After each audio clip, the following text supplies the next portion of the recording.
Bismillahirrahmanirrahim. Assalamualaikum warahmatullahi wabarakatuh. Innal hamdalillah nahmaduhu wa nasta'inuhu wa nastaghfiruh wa na'udzu billahi min shururi anfusina wa min sayyiati a'malina. May yahdihillahu fala mudilla lahu wa may yudlil fala hadiya lahu. Asyhadu an la ilaha illallah wahdahu la syarika lah wa asyhadu anna Muhammadan abduhu wa rasuluh sallallahu ala nabiyyina Muhammadin wa ala alihi wa ashabihi wa man tabi'ahum bi ihsan ila yaumiddin. Amma ba'd.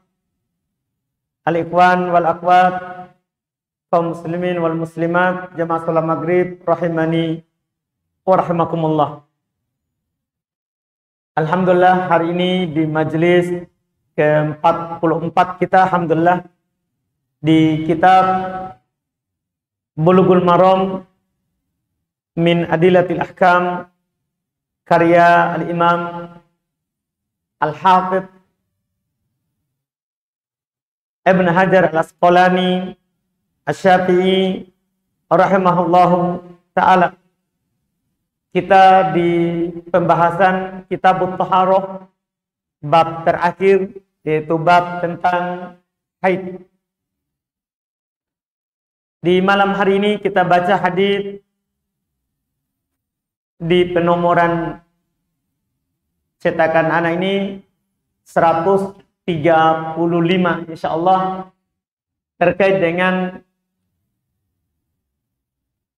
hukum mandinya seorang perempuan yang keluar darah istihadah. Kata beliau rahimahullah, wa an Aisyah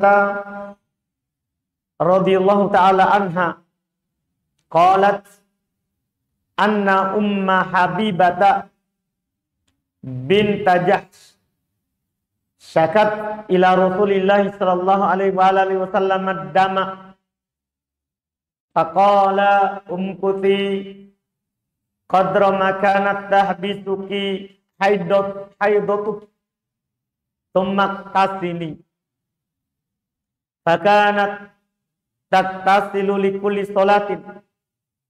Rawahu Muslimun wa fi riwayatin lil Bukhari wa tawaddai li kulli salatin wa hiya li Abi Daud wa ghairuhu min wajhin akhar.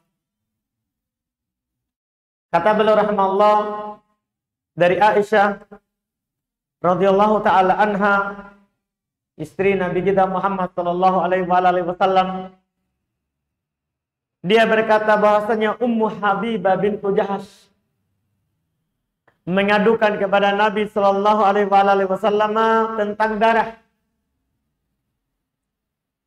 yaitu darah istihadahnya, yang mana dia keluar terus darah tidak suci. Ada darah haid, keluar juga darah istihadah. Maka Nabi menjawab, berkata kepadanya, Umkuthi qadra ma kanat tahbisuki haidatuk. Kamu duduk, tahan, jangan sholat sekadar haidmu menahanmu. Ini dalil yang kita pakai di pertemuan yang lalu, bahwa seorang perempuan itu kalau dia haid kemudian keluar darah istihadah dan punya kebiasaan, maka dia anggap haid di hari-hari dia biasa haid. Karena Nabi katakan, duduk, jangan sholat sekadar haidmu menahanmu. Tsumma tasili, kemudian kamu mandi. Maka adalah Ummu Habibah bintu Jahsh belum mandi di setiap mau sholat. Riwayat Imam Muslim. Dalam riwayat Imam Al-Bukhari ada lanjutannya. Tsumma tasili, kemudian kamu mandi. Kalau sudah berlalu masa biasa kamu haid, Masalah keluar terus darah setelahnya, wa tawaddu'i li kulli shalah. Maka cukup kamu berwudu di setiap kali mau sholat. Ini riwayat Imam Al-Bukhari, juga datang dalam riwayat Imam Abu Daud dan selainnya dari sisi yang lain. Hadits ini terkait dengan hukum seputar perempuan yang keluar dari istihadah, tidak suci. Tentunya kalau sudah lewat kadar haidnya, misalnya sebelumnya dia biasa haid 7 hari, maka hari ke-7, hari ke-8 dia mandi. Mandi suci dari haid. Atau hari ke-7-nya, kalau dia biasa memang langsung suci hari ke-7, dia mandi. Dengan niat mandi suci dari haid. Kemudian di hari 8, 9, 10, sampai seterusnya, yang masih keluar darah, maka dia cukup berwudu di setiap kali mau sholat. Di setiap kali mau sholat. Kata Imam An-Nawawi rahimahullahu ta'ala, madhabuna anna taharatal mustahadati al-wudu wala yajibu alaihal ghusl li syai'in minas sholawati illa marra wahida fi waqti inkidai haidatiha. Wa bihadza qala jumhurus salaf wal khalaf. Kata Imam Nawawi rahimahullah, madhab kami, yaitu orang-orang Syafi'iyah, bahwasannya sucinya seorang perempuan yang istihadah adalah berwudu. Tidak wajib baginya mandi setiap sholat, kecuali 1 kali, yaitu setelah terputus haidnya. Jadi seperti yang kami bilang tadi, dia wajib mandi saat kadar haidnya sudah lewat. Yang wajib baginya setelah itu bukan mandi, tapi berwudu. Berwudu. Dan beliau tegaskan, ini adalah pendapat mayoritas salaf dan al-khalaf, ulama belakangan setelah salaf. Dinukili adalah pendapat Ali bin Abi Thalib. Ini adalah pendapat Abdullah bin Mas'ud, pendapat Abdullah bin Abbas. Ini dari kalangan salaf. Pendapat Aisyah radhiyallahu taala anha, ya. Dan ini juga adalah merupakan pendapat bukan hanya madhab Syafi'iyah. Ini juga madhab Abu Hanifah, ini madhab Imam Malik, ini madhab Imam Ahmad. Itu bagi seorang perempuan yang keluar dari istihadah, wajib dia mandi saat selesai haidnya saja. Setelahnya wajib dia wudhu setiap sholat. Setiap sholat. Dalam sebagian riwayat dikatakan, waghsili ankid dam, cuci darahnya, kemudian wudhu di setiap kali sholat. Artinya seorang kalau datang waktu sholat, langsung dia cuci tempat keluar darahnya, kemudian berwudhu sholat. Tidak berbahaya lagi jika keluar sesuatu setelah itu. Bahkan saat dia sholat. Saat dia sholat. Karena ini penyakit. Ini sudah penyakit. Ini disebutkan oleh Imam Nawawi rahimahullah ta'ala. Karena juga ada riwayat dari Nabi kita Muhammad sallallahu alaihi wasallam, idza aqbalatil haidatu fada'is shalah. Apabila haidmu datang, tinggalkan sholat. Kalau haid datang waktunya, jangan sholat. Haram sholat. Dan kalaupun dia sholat, nggak diterima.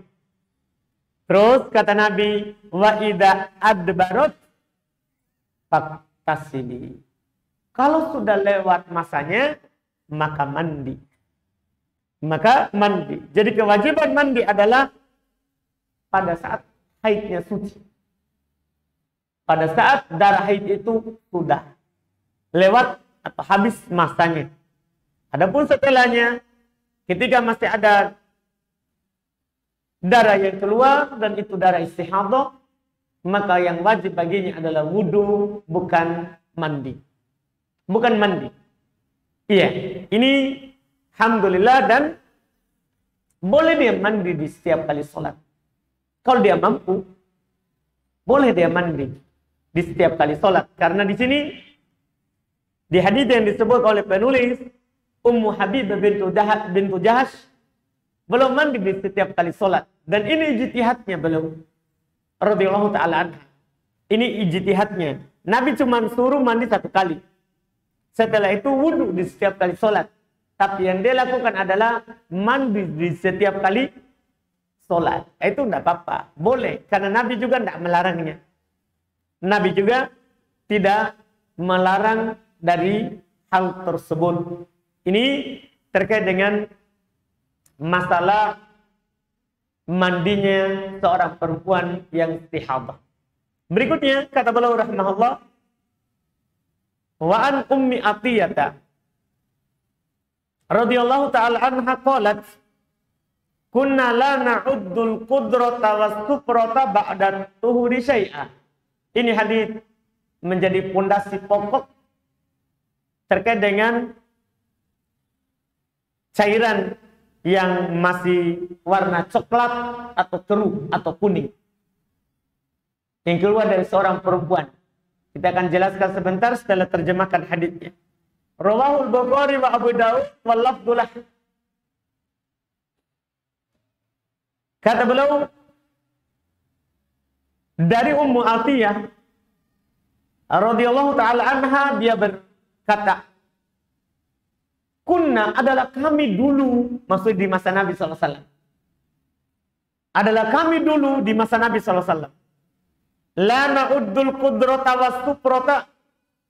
Tidak menghitung al-qudrah yang warna keruh, was sufra dan yang warna kuning. Kalau tadi yang qudrah coklat, demikian pula sufra yang warna kuning. Ba'da tuhuri syai'a, setelah keluar tanda suci sedikit pun. Artinya ada seorang perempuan haid, keluar darah, banjir darahnya, kemudian berkurang sampai coklat. Coklat kemudian menguning. Itu yang dialami oleh mereka. Sampai keluar cairan putih. Kapan sudah keluar ini yang putih, dia suci. Dia sudah suci. Ini disebut dengan al-qassatul baydo. Di seorang perempuan yang keluar cairan yang berwarna putih. Kalau sudah keluar ini, maka dia telah suci. Dia mandi, sudah wajib sholat, sudah boleh bagi suaminya untuk mendatangi setelah dia mandi. Kalau keluar cairan ini, setelah cairan itu keluar lagi keruh, keluar lagi coklat. Apakah itu masih haid? Hadis sangat jelas.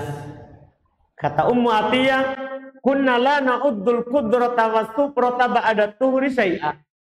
Kami tidak menghitung yang warna coklat atau warna kuning setelah keluar masa suci atau setelah keluar tanda suci sedikit pun sebagai darah haid. Ini riwayat Imam Al-Bukhari dan Abu Daud. Ini lafaz Imam Abu Daud. Hadis sahih, ucapan dari Ummu Atiyah radhiyallahu taala anha. Iya. Ini sangat jelas. Artinya, kalau warna coklat, warna kuning itu keluar sebelum keluar tanda suci, terhitung haid. Terhitung haid. Demikian pula kalau itu keluar di masa haid. Dia biasa haid awal bulan. Misalnya, tanggal 1, 2, sudah keluar darah haidnya. Di masa saat waktunya dia haid, keluar coklat, keluar kuning, maka itu dihitung haid. Karena di masa haid. Tapi kapan keluarnya? Bukan di masa haidnya. Misalnya dia biasa haid awal bulan. Sudah haid tanggal 1 sampai tanggal 7. Kemudian sudah suci, keluar di tanggal 15. Apakah itu haid? Itu pertanyaannya. Maka tentunya bukan haid. Karena ini hadis sangat jelas. Asar dari Ummu Atiyah radhiyallahu taala anha. Ini masalah mudah, alhamdulillah, terkait dengan yang disebutkan oleh Ummu Atiyah radhiyallahu taala anha. Kemudian berikutnya lagi, kata beliau, wa an Anas ibn Malik radhiyallahu taala anhu qala annal yahuda kanat idza hadatil mar'atu lam yu'akiluha faqala an-nabiy sallallahu alaihi wasallam isna'u kulla syai'in illa nikah rawahu Muslim. Wa an Aisyah radhiyallahu taala anha qalat kana Rasulullah sallallahu alaihi wasallam ya'muruni fa'tazru fayubashiruni wa ana haidun muttafaqun alaih. Masya Allah, ini dua hadis yang beliau sebutkan tentang masalah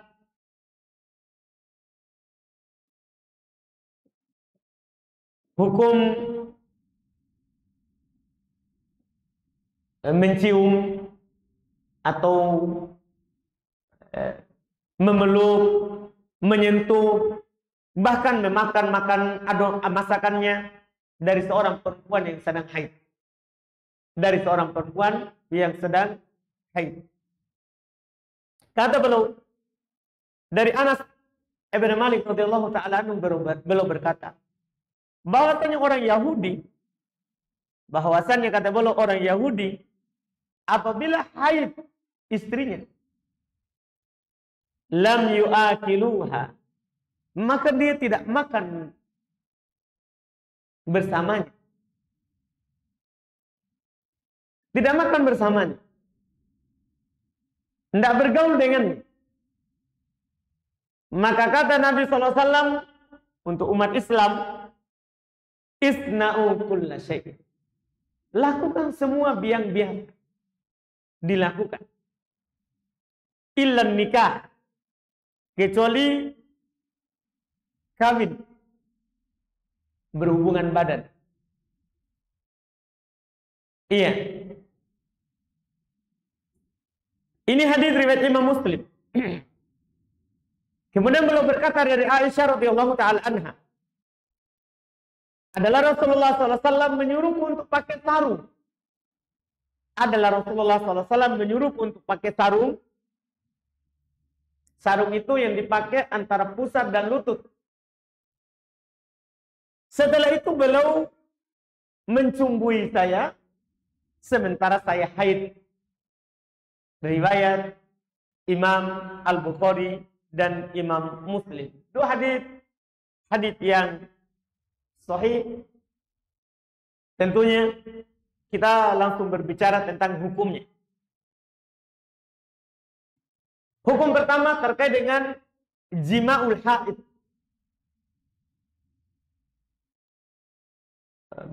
Berhubungan badan dengan orang perempuan yang sedang haid.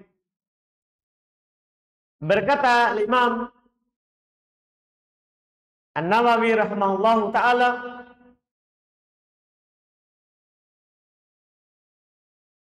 di dalam syarah Muslim terkait dengan hadis yang disebutkan di atas, fa'alam anna mubasyaratul haid aqsam. Ketahuilah bahwasanya menggauli seorang yang sedang haid itu ada beberapa macamnya. Ahaduha salah satunya ayyubashiruha bil jima' fil farj. Ini mohon maaf kita bahas pembahasan terbuka.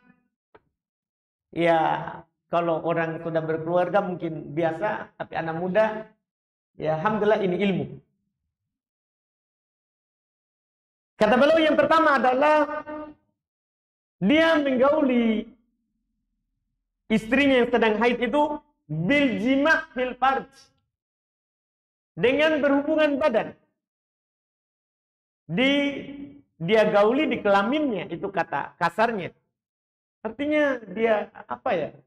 Dia masukkan helmnya ke situ. Gitu ya? Atau gimana bahasanya, Pak? Oh, belum menikah, kandaya belum menikah. Nggak bisa ditanya. Apa dia bilang ini, Pak Haji? Bahasa terus terangnya di orang Makassar. Ya malu, biasa, santai.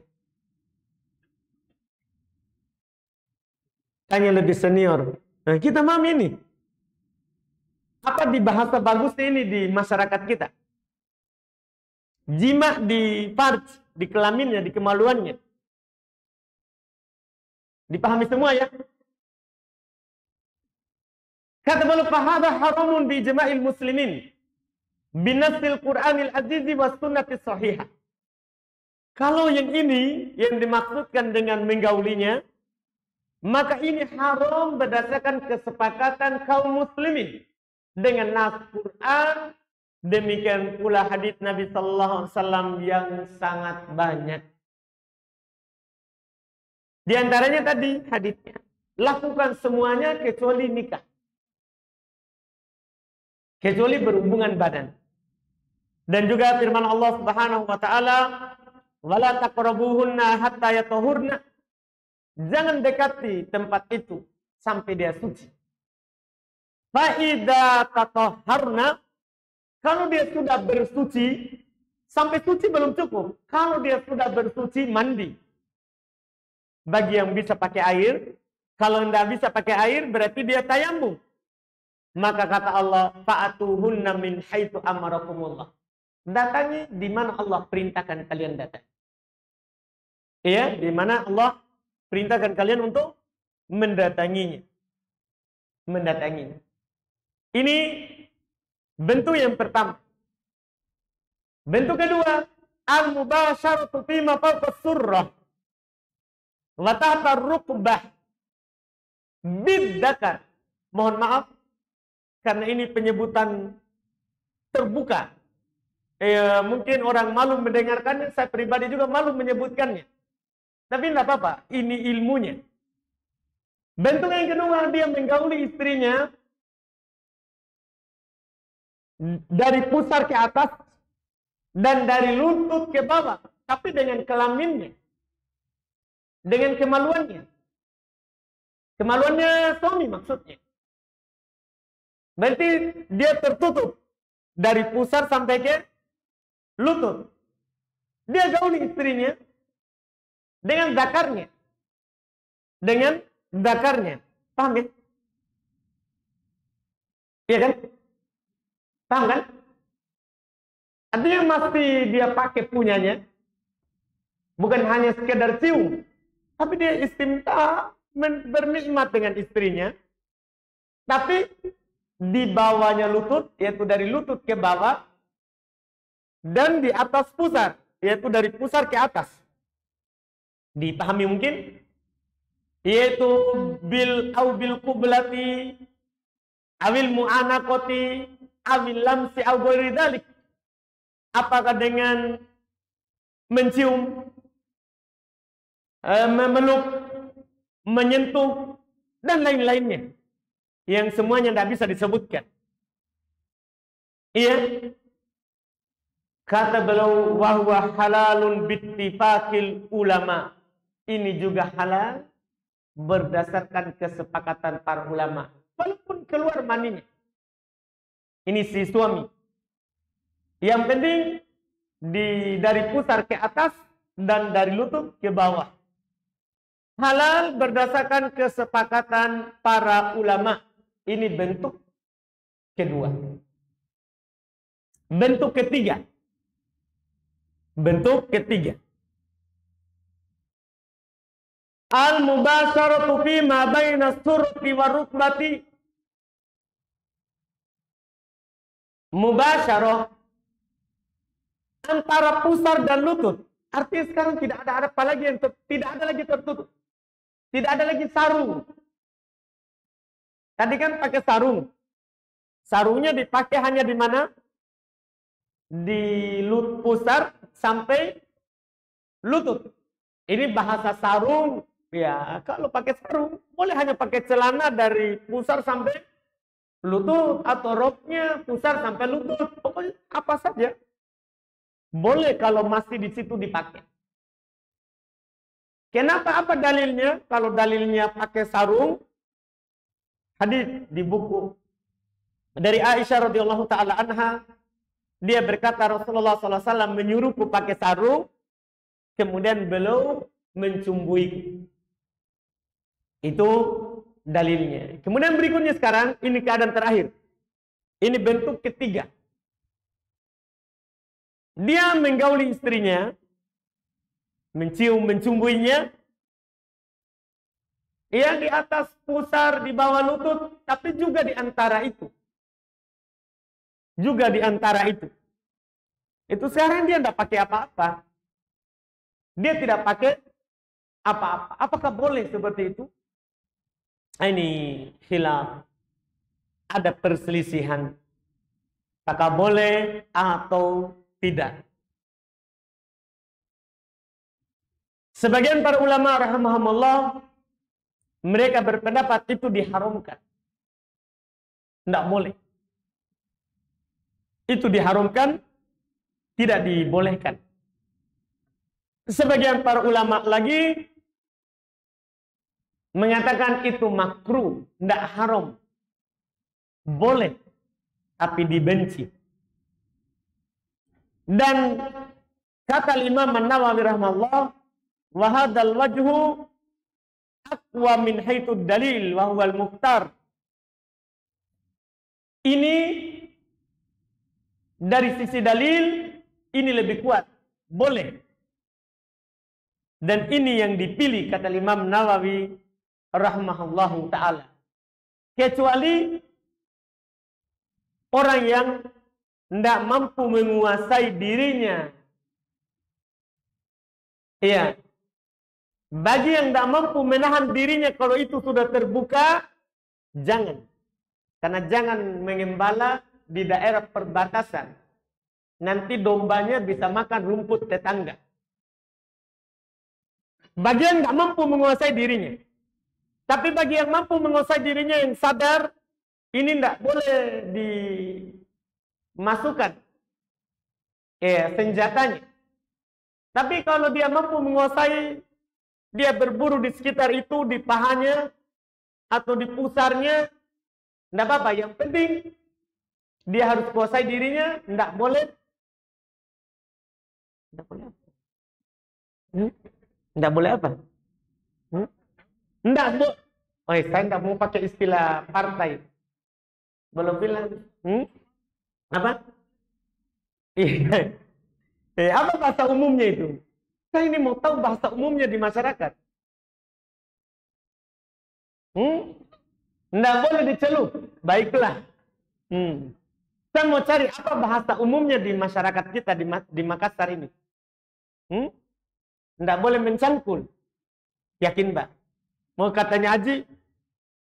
Kita kasih tahu lah saya, Pak. Iya. Belum enggak kasih tahu saya. Iya, enggak boleh mencangkul, enggak boleh pakai sepatu, enggak boleh mencelup, terserah mau bilang apa. Yang mampu menahan dirinya boleh saja. Dan itu pendapat yang kuatnya. Karena kenapa? Hadits Anas, hadits pertama. Nabi cuma katakan, isna'u kulla syai'. Silakan lakukan apa saja. Artinya ini kan di mana saja boleh dilakukan. Di bahannya, di mana saja. Ilan nikah, kecuali kan satu. Tidak boleh mencangkul, tidak boleh mencelup, tidak boleh pakai sepatu. Sudah terkumpul. Itu yang tidak boleh. Ya, ini hadis Anas. Adapun hadis Aisyah, Nabi SAW menyuruhnya pakai sarung, kemudian Nabi mencumbuinya. Ini perbuatan Nabi. Ini hukumnya adalah perbuatan Nabi. Sunnah seperti itu. Sunnah pakai sarung. Sunnah. Cuman siapa yang tidak pakai sarung, tidak mengapa. Karena Nabi bilang, lakukan semuanya. Kecuali itu tadi. Kecuali itu tadi. Ini Masya Allah, kemudahan tentunya dalam syariat kita. Karena masalahnya, kadang laki-laki tidak mampu bertahan 7 hari. Apalagi kalau haidnya 15 hari. Wah, balas di para suami. Iya. Syariat mudah. Ya, istri haid bukan berarti kita libur. Kan tidak boleh. Yang penting jangan mencangkul. Boleh mencangkul, tapi di selain itu. Kan begitu? Iya, boleh. Ini kemudahan syariat kita. Dan inilah pertengahan syariat Islam berbeda dengan syariat sebelumnya. Berbeda dengan syariat sebelumnya. Ini kemudahannya.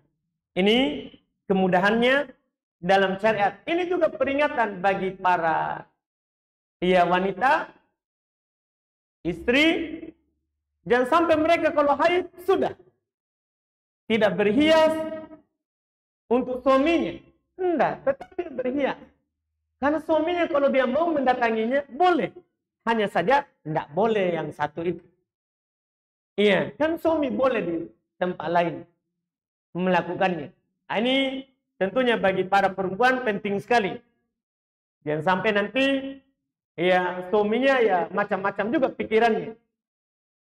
Kalau dia haid terus dia tinggalkan yang terkait dengan berhias, dia tetap seperti hari-hari biasa. Dia tetap seperti hari-hari biasa.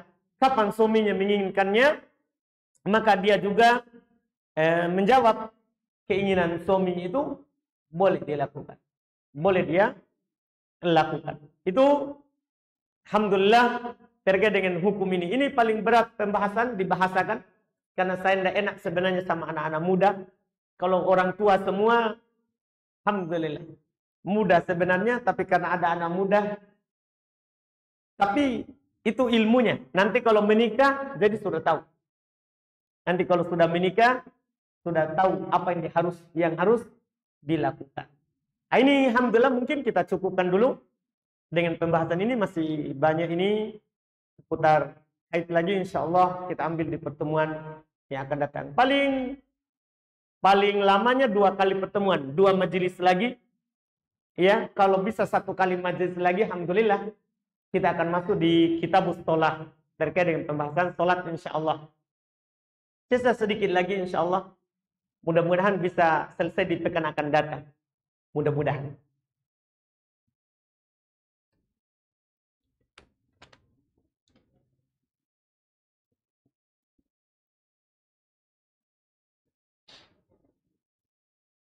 Apa hukumnya menjual celana jeans buat laki-laki?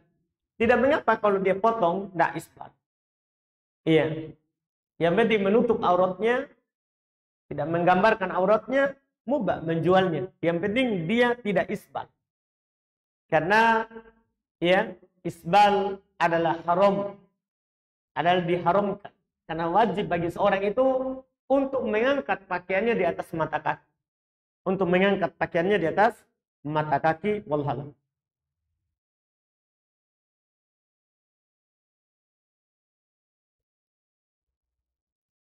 Apa hukumnya seorang suami mondok pergi menuntut ilmu agama, rela meninggalkan istri dan anaknya? Kalau istrinya ridho, istrinya setuju hal tersebut, tak masalah. Alhamdulillah. Orang saling ta'awun alal birri wa taqwa. Saling tolong menolong di atas kebaikan dan ketakwaan. Iya. Saling tolong menolong di atas kebaikan dan ketakwaan. Itu masuk dalam ayat-ayat yang umum. Ayat-ayat yang umum. Misalnya firman Allah Subhanahu wa taala, "Wa ta'awanu 'alal birri wa taqwa." Saling menolong dan membantulah di atas kebaikan. Menuntut ilmu itu albir. Itu adalah kebaikan. Itu adalah kebaikan. Dan kalau diizinkan suaminya untuk itu, dia rela sebagian haknya tidak ditunaikan, maka dia mendapatkan pahala seperti pahala suaminya, tanpa mengurangi pahala suami.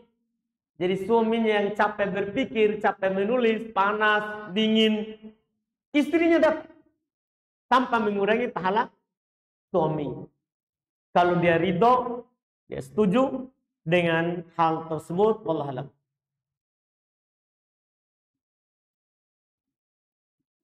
Apa hukum buang air besar memakai penutup kepala dengan kain? Apakah ada tuntunannya dari Nabi sallallahu alaihi wasallam? Tidak, wallahu a'lam. Tidak ada yang ana tahu. Tidak ada yang ana tahu dari hal tersebut, wallahu a'lam.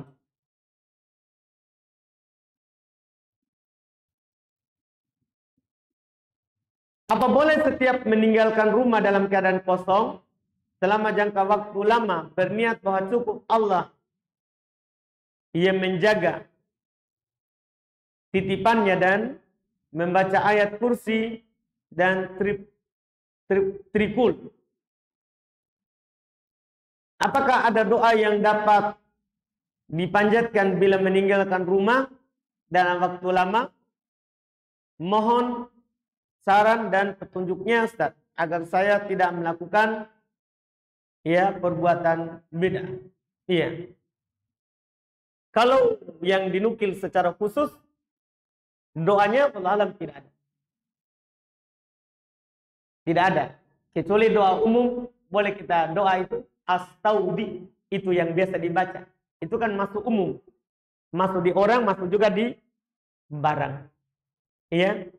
Masuk di orang, masuk juga di barang. Kalau doa khusus secara khusus, wallahu alam, saya tidak punya ilmu tentang itu dan belum saya tahu. Mungkin ada atau ini saya tidak tahu. Iya. Bolehkah mengamalkan zikir pagi dan petang sesuai dengan yang kita hafal? Boleh, yang penting sahih. Sesuai dengan yang kita hafal, boleh, yang penting sahih dari Nabi Shallallahu Alaihi Wasallam. Apakah doa iftitah berlaku di sholat sunnah juga? Iya, berlaku. Karena apa yang dilakukan di sholat sunnah itu juga, apa yang dilakukan di sholat wajib itu juga berlaku untuk sholat sunnah umum. Itu umum. Iya. Wallahu alam. Kemudian pertanyaan berikutnya, hukum menjual barang yang terdapat gambar makhluk bernyawa. Iya, kalau untuk orang dewasa sebaiknya ditinggalkan. Iya. Karena hal tersebut para ulama hanya membolehkan pada gambar-gambar yang muhana, gambar-gambar yang dihinakan. Misalnya kalau jadi kesek, itu dibolehkan. Jadi lap kaki. Adapun kalau dipakai, nanti masuk dalam larangan umum menggambar. Demikian pula anak kecil, walaupun kalau orang mau berhati-hati, tidak menggunakannya, itu lebih aman dan lebih hati-hati. Tapi kalau dia misalnya tidak dapat kain lain, pakaian lain untuk anak kecil, tidak mengapa, kan itu masuk gambar yang dihinakan. Masuk gambar yang dihinakan, wallahu alam.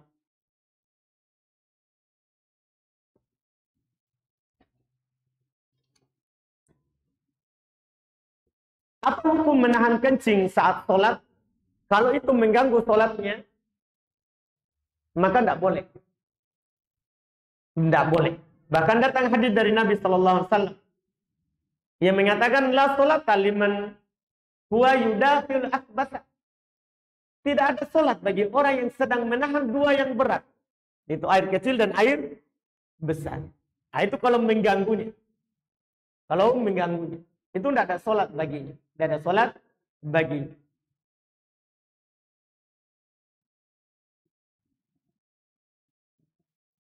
Bagaimana jika istri suci di tengah malam dan suami sudah tidak tahan lagi? Ya sudah, nggak usah tahan. Suruh suami istrinya mandi ringkas, mandi ringan, ya kan? Cukup siram seluruh badannya, sudah halal bagi suami. Halal bagi suami. Iya. Jadi tidak perlu ditahan. Kapan dia suci dan dia mandi, halal. Halal bagi suaminya. Tidak perlu tunggu subuh. Tidak perlu tunggu subuh.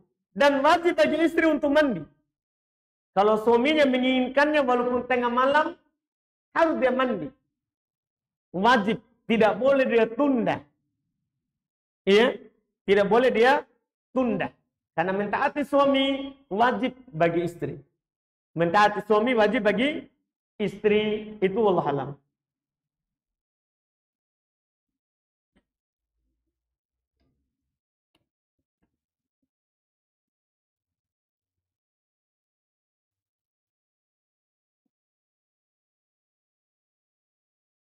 Bismillah Ustaz, bagaimana Anda mau bertanya, bagaimana hukumnya memakai tutup KB tutup? Gimana itu KB tutup? Tidak ada mantra-mantra khusus. Kalau dia itu dari dokter, tidak ada masalah. Kalau dari dokter, tapi kalau diambilnya dari dukun, bermasalah. Nah ini dilihat, ini KB-nya ini apa maksudnya? Kalau itu dari dokter yang pasang, ya dipasang dari badannya, tidak masalah. Yang penting tidak membahayakan badannya. Tidak membahayakan badannya. Iya. Kalau diambil dari dukun, haram. Karena haram mendatangi dukun. Haram mendatangi dukun. Wallahu a'lam.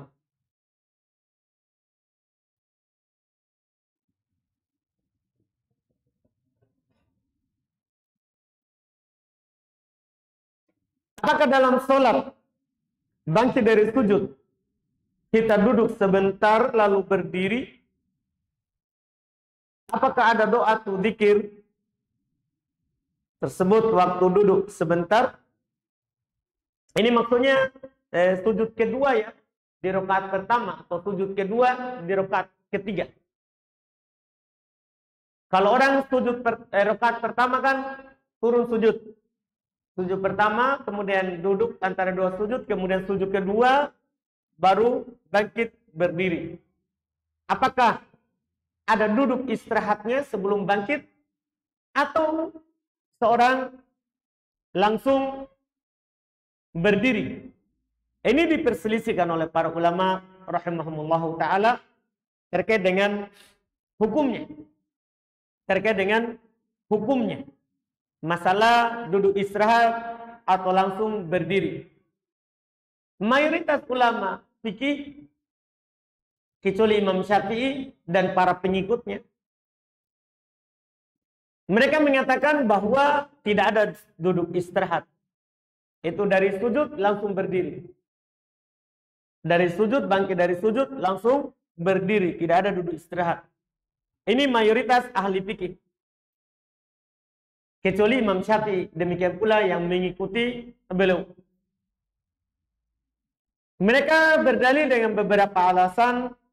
Di antara alasan mereka adalah tidak ada bacaan di sini. Kan habis duduk sujud cuman Allahu Akbar. Tidak ada bacaan. Tidak ada bacaannya. Itu dalil pertama. Kalau seandainya disyariatkan, maka akan ada bacaannya.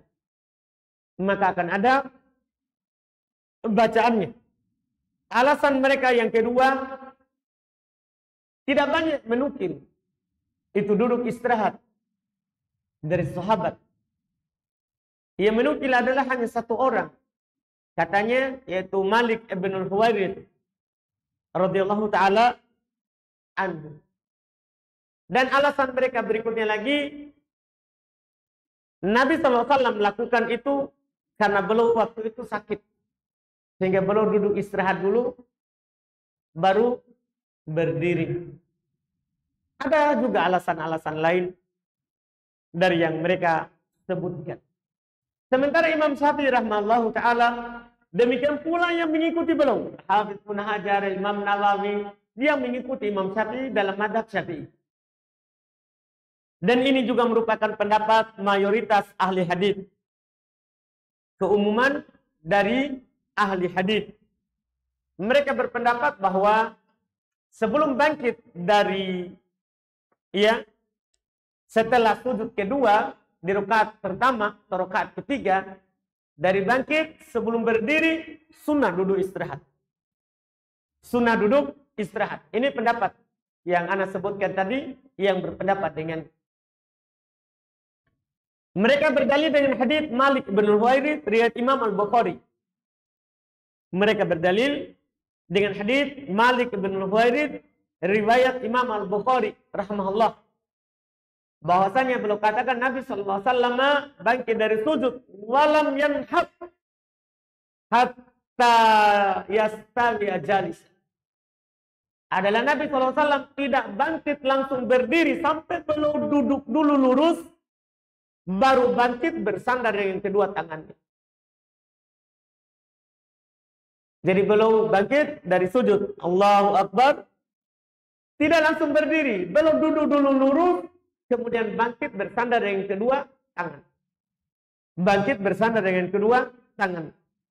Ini dalil yang dipakai oleh Imam Syafi'i dan para pengikutnya, juga ini adalah mayoritas ahli hadis. Karena ini hadis riwayat Bukhari. Sahih. Iya. Kemudian setelah itu Imam Nawawi rahimahullah, demikian pula Imam Al-Hafidz bin Hajar rahimahullah, mereka membantah tadi ucapan-ucapan dari pendapat yang pertama. Dan di antara mereka ada yang bilang kalau seandainya sunnah maka akan ada bacaannya. Ada bacaannya, takbir. Kan ada takbir. Kalau kita bangkit dari sujud kan Allahu Akbar. Itu sudah bacaannya. Kan perpindahan. Takbir itu bacaannya. Iya. Kemudian ucapan mereka tadi, Nabi lakukan karena sakit. Asalnya tidak sakit. Nabi lakukan karena syariat. Kemudian alasan mereka juga tadi, tidak banyak menukilnya. Tidak banyak menukilnya itu. Ya, sifat sholat Nabi SAW itu tidak banyak menukilnya. Tapi dari banyak sahabat yang menukil, ada yang menukil duduknya, ada yang menukil takbirnya. Dikumpul menjadi satu, dikatakanlah ini sifat sholat Nabi. Contoh misalnya kita sujud, kita rapatkan kedua kaki, yang menukil siapa? Kan Aisyah sendiri. Aisyah sendiri yang menukilnya. Dan kita amalkan. Ya apa bedanya? Ini yang menukil Malik bin Huwairits. Apalagi sahih dalam Sahih Bukhari. Itu jawaban mereka. Itu jawaban dari Imam Nawawi rahimahullah. Dan beliau tegaskan, jangan tertipu dengan orang-orang yang tidak melakukannya. Karena mereka berdalil hanya dengan pendapat. Tidak ada hadis sama sekali. Mereka hanya berdalil dengan ucapan-ucapannya. Kalau seandainya sunnah maka akan ada bacaannya. Kalau seandainya sunnah akan ada banyak yang menukilnya. Kalau seandainya sunnah, itu kan Imam Nawawi katakan jangan tertipu dengan banyaknya orang meninggalkannya. Allah Subhanahu wa taala berfirman, kata beliau ini bukan saya yang bilang. Beliau bilang Allah Subhanahu wa taala berfirman, "Wa ma atakumur rasulu fakhudhu wa ma nahakum anhu fantahu." Apa yang dibawa oleh Rasul, ambil, lakukan. Adapun alasan orang itu, tinggalkan. Ini hadis Bukhari. Apa yang dibawa oleh Rasul, ambillah. Dan apa yang dilarang oleh Rasul, maka tinggalkanlah. Dan juga beliau keras dalam masalah ini, beliau bacakan ayat, "Qul in kuntum tuhibbunallaha fattabi'uni." Kalau memang kalian mencintai Allah, ikuti saya, kata Nabi Muhammad. Nah, Nabi duduk. Kita pergi tidak duduk karena alasan orang. Karena alasan orang.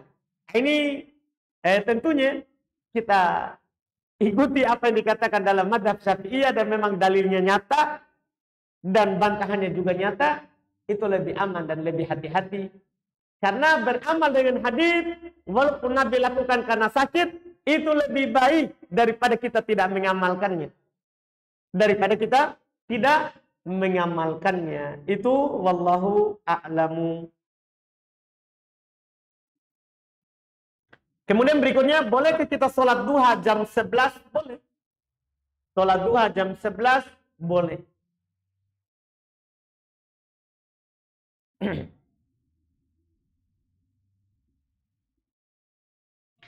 Apa hukum berazl? Tahu berazl ya? Berazl tahu? Dan ini dipakai oleh penanya bahasa Arab. Berazl itu seorang berhubungan dengan istrinya, tapi pada saat mau keluar maninya, dia cabut senjatanya. dia keluarkan di luar. Dia keluarkan di luar. Itu namanya azl. Dia azl. Iya. Apa hukum berazl? Untuk mengatur jarak keturunan atau membatasi keturunan. Boleh. Dikatakan oleh sahabat Nabi SAW, kunna na'zil wal Quran yanzil. Dulu kami berazl.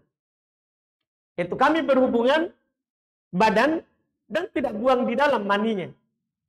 Tidak buang di dalam maninya. Kami melakukan azl sementara Quran sedang turun. Artinya tidak ada larangan dalam Al-Quran. Tidak ada larangan dalam Al-Quran. Boleh hal tersebut dilakukan. Wallahu a'lam. Bolehkah menuntut ilmu sambil sandar di tembok? Boleh, enggak. Siapa tahu dia encok.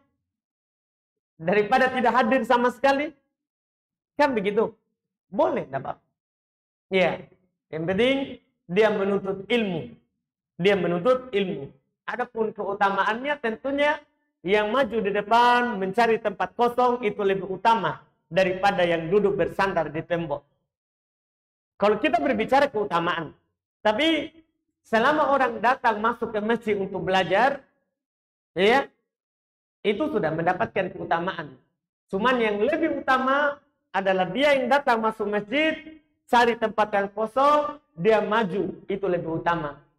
Daripada cari tembok, oh duduk. Tapi tidak masalah Pak, santai Pak. Apalagi orang-orang tua saya lihat di sana, iya.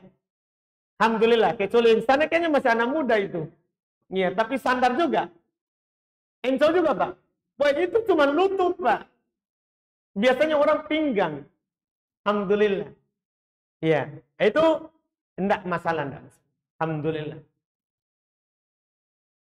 Masih ada? Habis?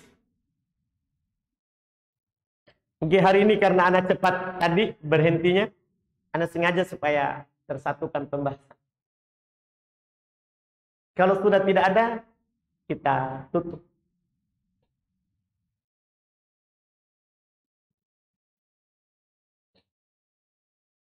Tapi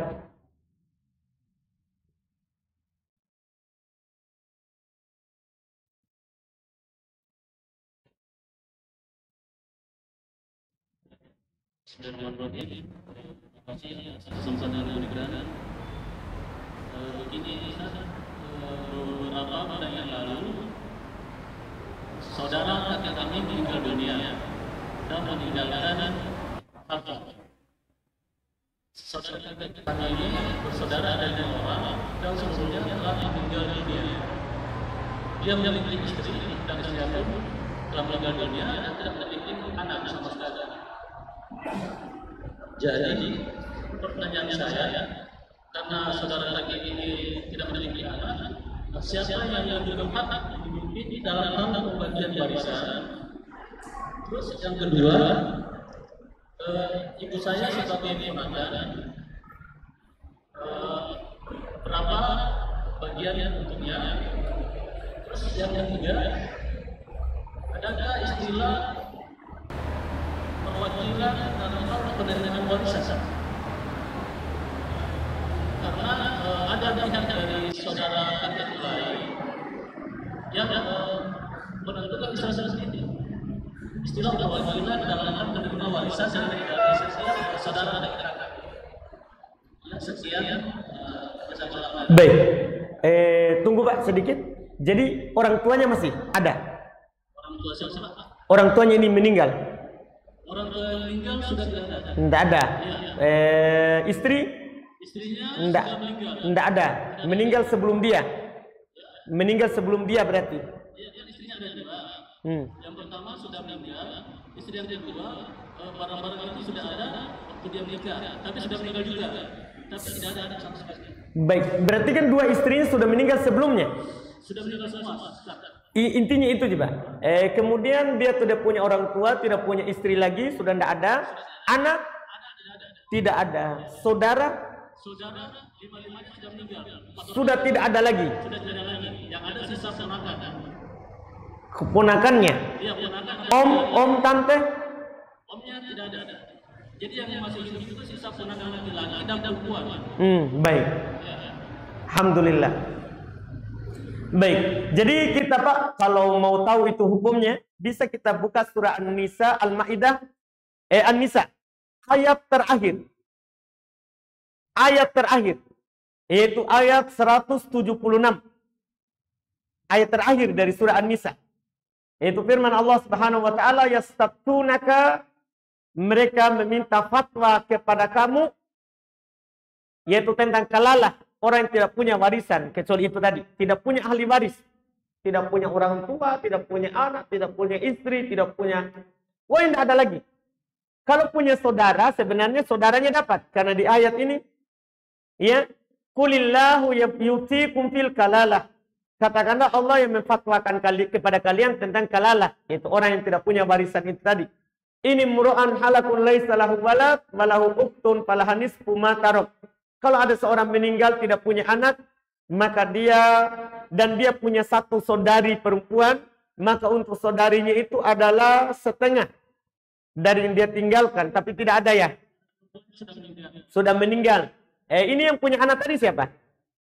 Saudara perempuan dan laki-lakinya.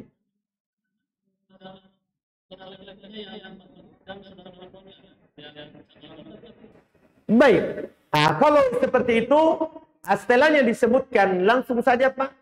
Lia falidzakari mithlu hadil untayain. Untuk laki-lakinya lebih banyak daripada perempuannya. Iya, itu yang dapat. Kan kalau tidak ada saudarinya turun ke ponakannya. Kita bagi tergantung berapa hartanya. Kalau 10 juta, kan kita harus tahu jumlahnya. Iya.